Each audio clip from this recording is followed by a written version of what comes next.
आपने कहा कि पश्चिम बंगाल के बारे में मालदा आप लोग जा रहे हैं 31 तारीख को, जहां पे राहुल जी का खाना खाने के बारे में सोचा गया है। राज्य सरकार का एक गेस्ट हाउस है, वहां पे डिस्ट्रिक्ट जिला, ऐसा ये जो आप जिस खातिरदारी की बात कर रहे थे, जो जलपाईगुड़ी से आप देख के आ रहे हैं, उन पे थोड़ा अभी परसों है और 2 दिन बाकी है। 2 दिन में बहुत कुछ बदल सकता है। जो हमारा कार्यक्रम है उसी के मुताबिक हम चलेंगे और हमें पूरा विश्वास है हमें सहयोग मिलेगा प्रशासन से। सियासत फेरबदल हुए, क्या कहेंगे नीतीश कुमार जी? मैं कल से यही कह रहा हूँ और क्या कहना बाकी क्या है। जब भारत जोड़ो न्याय यात्रा की शुरुआत हुई 14 तारीख मणिपुर से, तोबाल से, प्रधानमंत्री जो मुहूर्त ढूंढने में बहुत माहिर है, उन्होंने मुहूर्त ढूंढ निकाला, मिलिंद देवरा को कांग्रेस से भगा लिया ताकि वो हेडलाइन भारत जोड़ो न्याय यात्रा का नहीं होता पर हेडलाइन मिलिंद देवरा का होता। कल वही मुहूर्त ढूंढने वाले प्रधानमंत्री आज सुबह जोड़ो न्याय यात्रा किशनगंज में आएगा, बिहार में प्रवेश होगा। बौखलाए हुए हैं, परेशानी में हैं, क्या करते। उन्होंने पलटी के उस्ताद को कहा अभी एक और पलटी मारो, और उस पलटी के उस्ताद ने एक और पलटी मारा। तो इसमें ये तो बिल्कुल जुगलबंदी है।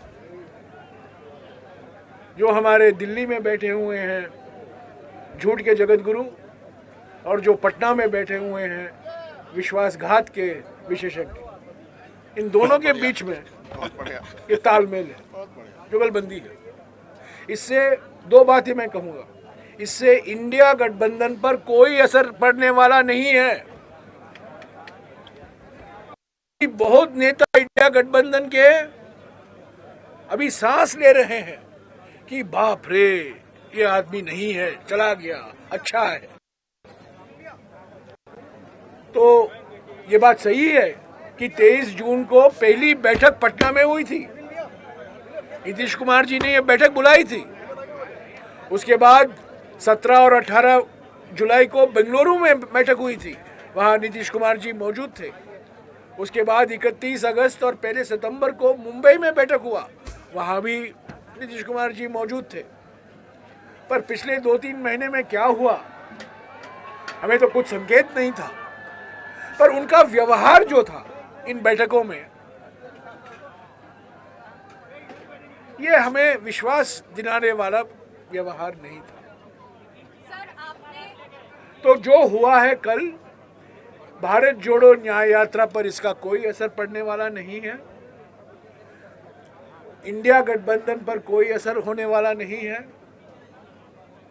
हालांकि एक जमाने में जिनकी छवि हुआ करती थी वो सुशासन के प्रतीक है, आज लोग कह रहे हैं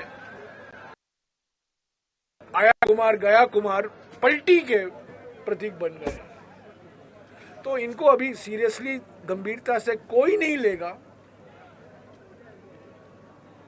आज राहुल जी ने एक बात कही जिसका मैं जिक्र करना चाहता हूं।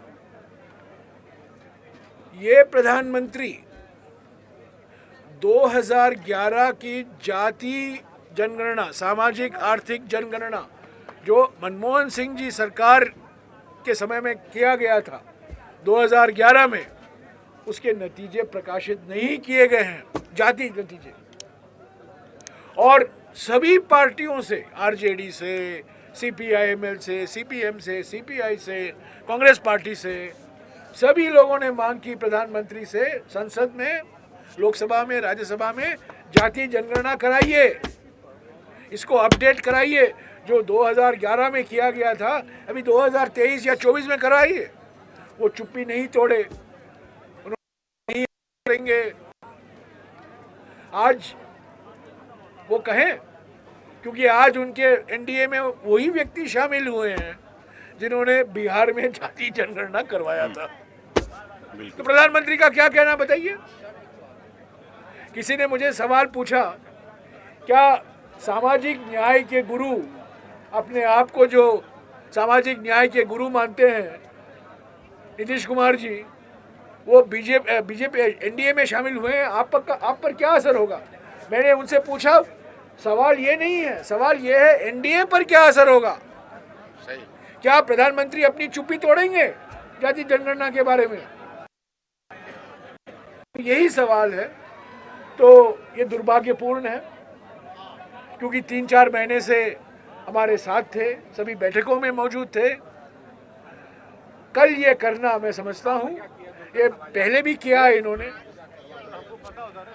हम लोग जानते हैं कि हमारे बिहार के एक बड़े राजनीतिक नेता को किसी ने मौसम वैज्ञानिक कहा था। नीतीश कुमार जी तो मौसम वैज्ञानिक नहीं है, पर वो राजनीतिक गिरगिट है, और गिरगिटों को भी पता नहीं चलेगा कि इतने रंग हैं, इतने रंग बदलते रहते हैं जल्दी जल्दी में। तो इंडिया गठबंधन में कोई चिंता नहीं है,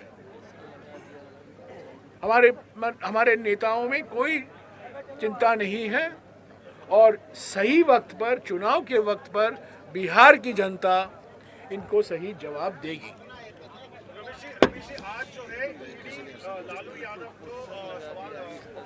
ये होना ही था, क्योंकि भारत जोड़ो न्याय यात्रा झारखंड में जाने वाला है अगले 3-4 दिन में, होने वाला ही ये था।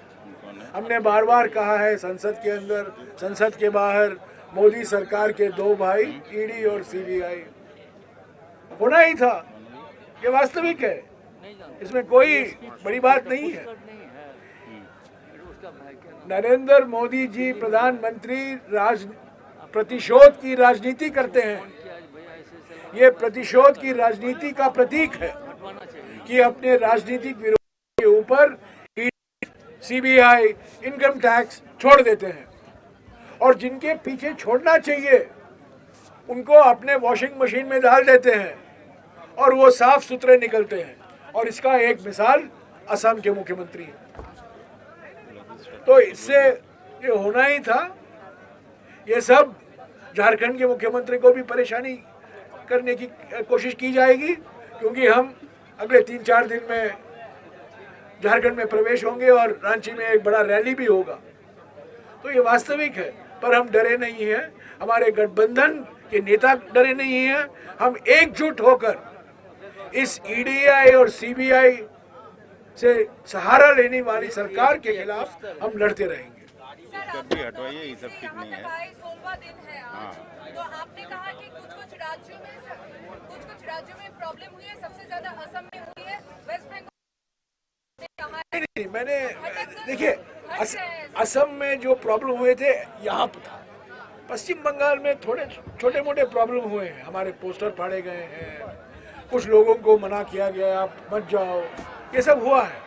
पर मैं उसको ज्यादा टिप्पणी नहीं करूंगा, क्योंकि एक मिनट, क्योंकि ममता जी ने साफ कह दिया है कि हाँ, मैं 42 सीटें लड़ूंगी, पर मैं इंडिया गठबंधन का एक हिस्सा हूं, और मैं इंडिया गठबंधन को मजबूत मैं जरूर करूंगी।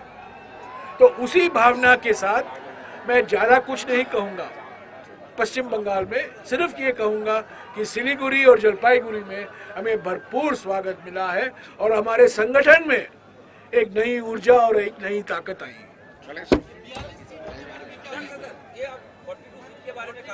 नहीं, मैंने नहीं कहा, पश्चिम बंगाल के मुख्यमंत्री ने कहा। मेरे मुंह में ये शब्द मत डालिएगा, मैंने ये नहीं कहा। हमारी ओर से दरवाजे अभी भी खुले हैं, हमारे ओर से बातचीत भी अभी भी चल रही है। बातचीत किसके साथ? ताली बजाने के लिए 2 हाथों की जरूरत होती है। चला जाए। ठीक है, थैंक यू। ये 42 मेरा नंबर नहीं है, ये उन्होंने कहा है। मैं उनके बयान को मैं दोहरा रहा हूँ। हम चाहते हैं कि इंडिया गठबंधन मजबूती से लड़े पश्चिम बंगाल में, मिलजुल और किसी भी गठबंधन में हर एक पार्टी को कुछ देना है, कुछ लेना है।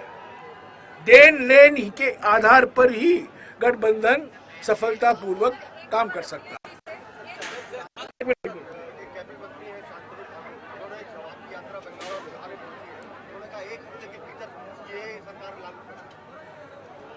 देखिए, 4 साल हो गए, कानून बना, पारित हुआ लोकसभा में, राज्यसभा में। 9 बार सरकार ने एक्सटेंशन मांगी, क्योंकि उस अधिनियम के लिए जो रूल्स बनने हैं वो बने नहीं थे। अधिनियम तो पारित हो गया है, अधिनियम तो है, सीएए तो हकीकत है। तो ये फिर से मैं कहूँगा, ये सिर्फ ये ऐसी बातें की जा रही हैं। अगर वो गंभीरता से लेते तो 4 साल पहले बनाया हुआ कानून 4 साल के बाद भी रूल अभी तक फाइनलाइज नहीं हुए हैं। तो यही है, ये सब चुनाव आता है, ध्रुवीकरण की रणनीति चलती है। ये सब ध्रुवीकरण की रणनीति है, पोलराइज करो। असम में भारत जोड़ो न्याय यात्रा को एक सांप्रदायिक रंग देने का प्रयास किया गया। सर, सुप्रीम कोर्ट के वकील लोग सड़कों पर है, वो कह रहे हैं ईवीएम से चुनाव नहीं होनी चाहिए, और उनका कहना है कि विपक्ष तो है ही नहीं। मैं बड़ी गंभीरता से कहता हूँ, हम एक लोकतंत्र हैं, हमारे देश में एक संविधान है।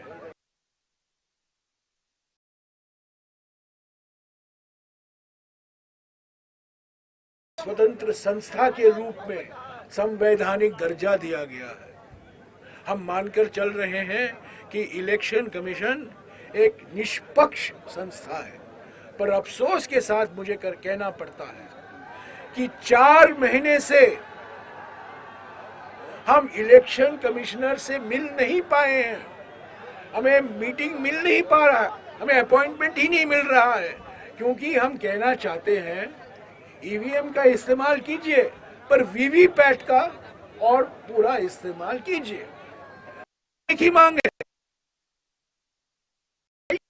और भारी मात्रा, पर अफसोस की बात है 4 महीने हो गए, मैंने 4 खत लिखे हैं, हमें आज तक बैठक के लिए नहीं बुलाया गया है। और ये एक संवैधानिक संस्था, निष्पक्ष संस्था है, तो क्यों नहीं, हमें क्या डरे हुए हैं चुनाव आयोग, क्यों हमें मुलाकात के लिए नहीं बुलाते हैं? ये बताइए मुझे। अभी खड़ा निकलना है यार। लालू जी को रोकने की पूरी कोशिश बुलाया है, कल तेजस्वी प्रसाद यादव को बुलाया है। सुबह मेरी बात हुई थी कि थोड़ा भी अगर ये लोग समय हमको हो पाया तो मैं रैली में आना चाहता हूँ, पर आरजेडी तो है। लेकिन उन्होंने कहा है कि अगर किसी कारण से मैं उपस्थित नहीं हो सका तो मैं अपने रिप्रेजेंटेटिव भेजूंगा। आरजेडी तो है। सवाल, नीतीश जी के छोड़े जाने पे खड़गे जी ने जो एक सैंडल पे कहा था कि पहले से पता था, तो प्रदेश से कोई रिपोर्ट गई थी? तो अभी जयराम सर ने भी तो वही बात कही कि पिछले 1.5-2 महीने में जो उनका आचरण व्यवहार मीटिंग्स में हुआ करता था तो परिलक्षित हो। कांग्रेस ने हाईकमान ने उस पर एक्शन क्या लिया था कि प्रदेश से जो हम लोग क्यों कहने जाएं? न उनको बुलाने गए थे, न हम लोग जाने से रोक रहे थे। हम लोग क्यों कहने जाएंगे ये बात? थैंक यू, शुक्रिया। न्याय का हक मिलने तक।